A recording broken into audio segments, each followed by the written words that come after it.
Hello, I'm FeodraG4mer, and it's Wednesday again, which means I have another weird game to show you guys. Today we will be looking at Perspective, which is another student project game from DigiPen Institute of Technology, which a lot of the student project games I have done videos on are from DigiPen. They put out a lot of great games, and what it would look like to me is a lot of great game makers are coming out of that university, so that's always great to see.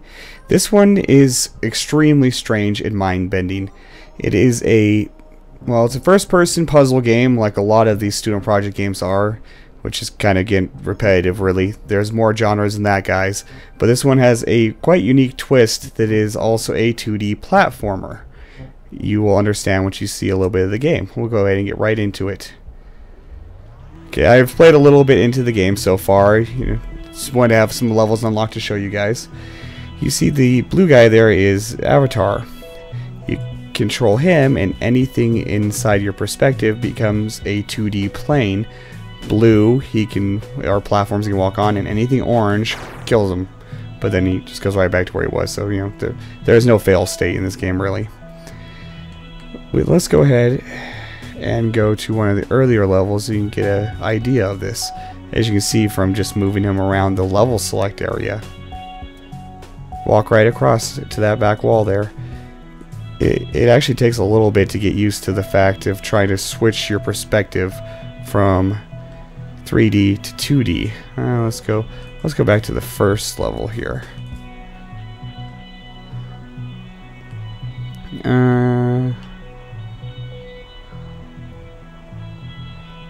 Is this it? The cube. Yeah, we'll go to the cube. It's a good starting point to see how this game works. And see, there's that blue down there now. There we go. And then you just press E when you're on one of the arcade cabinets, as they appear to be, and you're in the level. Okay, this is cube. Those are the exits of the level. That's where you have to get to finish it. This one's extremely simple, but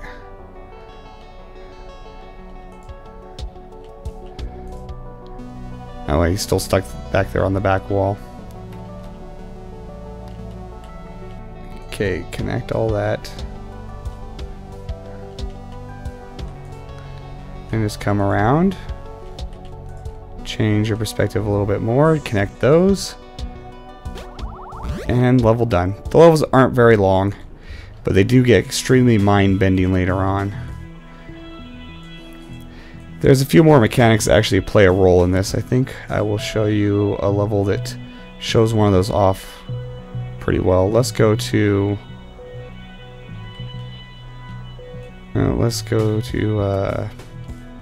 Relativity, I believe is the name of the level.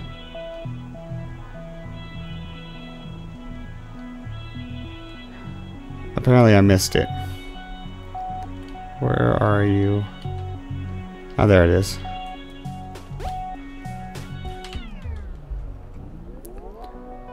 Another important mechanic in this game is distance from the little blue guy. So you can jump right across there. Controls are standard first person controls when you're in the first person mode. WASD to move, and space gives you a little boost so you can get around faster. There's nothing else really to do in the first person mode. In the 2D mode, WASD and space to jump. Clicking switches it from first person to 2D mode. Now here's the other interesting part of this game is the distance you are from your little blue guy that changes his size in relativity to the rest of the level. The size stays the same on your screen. The little guy's size does not change to you, but the rest of it does based on your perspective. So we'll go make him tiny. Not tiny enough. Alright. There we go.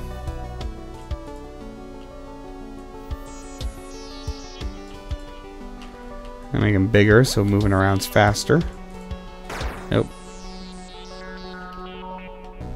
And then here, back up. Make him as big as possible compared to the rest of the world. And jump over that.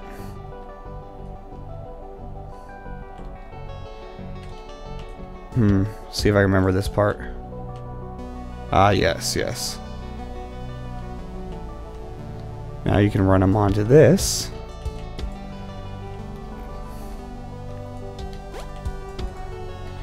And get those as close as possible. Jump on there. It really screws with your brain at first trying to understand the switching between 3D and 2D perspectives. Another important mechanic, which I will go to a level I haven't beat yet to show you, is the ability to stop your 2D version in mid-air, in mid-jump, like this. You'll see how that comes into play here in a second.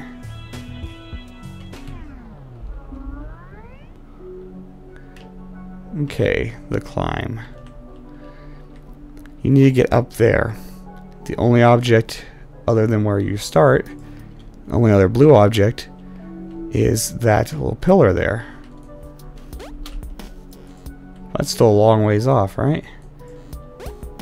And if you just go in closer, your vision will be obscured of your little blue guy, and you cannot start 2D mode when he is. So what you do is jump, and then you change the perspective to make this under him. Then you jump again, change it a bit more, as maximum you can, and there you go. It gets a lot more complex in some of the later levels. I'll show you one of the more difficult levels I did. Nope, obscured. Earth and Sky. This one actually took me a little bit to figure out. It's kind of a pain in the butt. But mind-numbingly awesome, too. That's the best way to describe this game. Mind-bendingly awesome. I don't know if I even remember how I did this. Let's see here. This one took me a good while to figure out.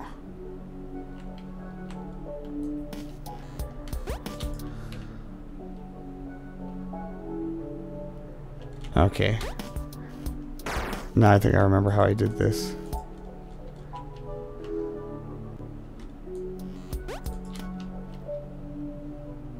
Yeah, there we go. And then back the other way.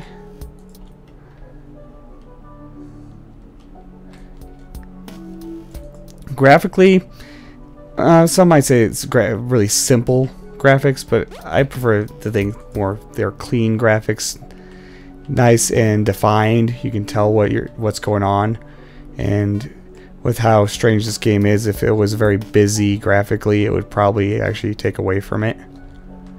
But it's a student project game, so you know their graphics aren't the strong point of these games. It's the incredible mechanics they usually make these games very interesting. Okay. See if I remember how I did this now.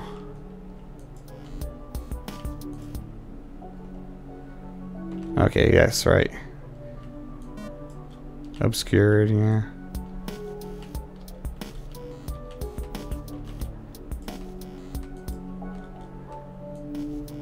There we go. And move them around to the other side here.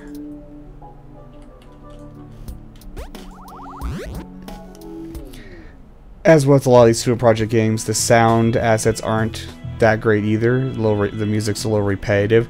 It is kind of neat how the music doesn't change, but when you go into 2D mode, it adds another layer to the soundtrack. It's quite interesting. Let's go ahead and do one more. Oh yes, this one was interesting. The floor is lava, which as you can imagine is a lot of orange on the floor. And as I said, you can't touch anything orange. Gotta get him down here now. This one has a lot more of the jump and stopping the jump mid-air mechanic. Possibly. See if I actually remember how I did this again. Alright, like this. Let's get him as close to the edge as possible. Yeah. I need to get back farther.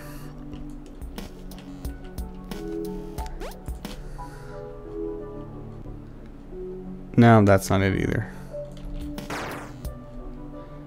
Don't touch the orange. Yeah, it's like this, I think. Here we go.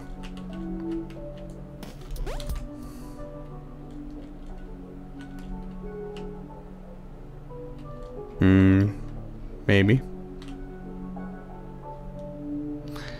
Now I forget how I actually managed to do this.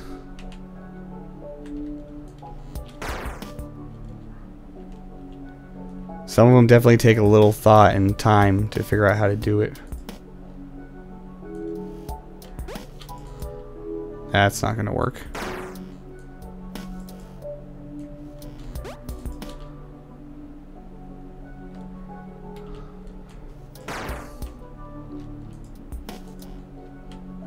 I did figure this out earlier. It took me a little while, but I did at one point. Okay, let's look around this blue thing and see. Alright. Okay, I see how. The answer will usually come to you if you just walk around and try different perspectives. Yes, get him out as far as he can go. There we are. There's no jumping in this part because of that orange there. Just messes with you if you try to jump.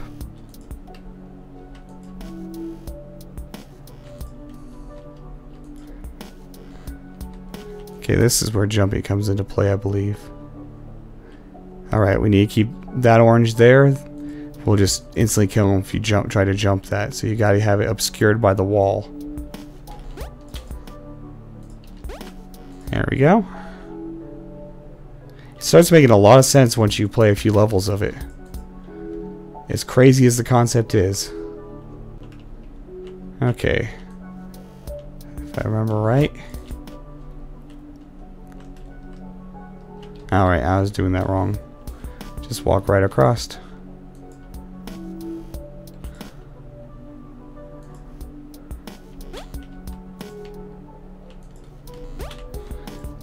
In the 2D mode, what you have to keep in mind is anything that's not orange and blue doesn't exist to your 2D avatar, if you want to call it that.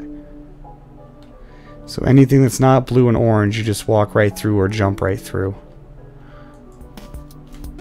Nope. Okay. Let's see. I have to get him to here.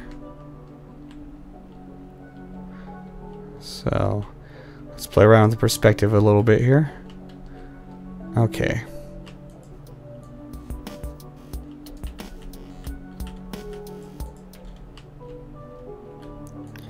Walk him out as far as he can go. Now I believe I jump here. Yeah, and go and catch him on the other side. There we are.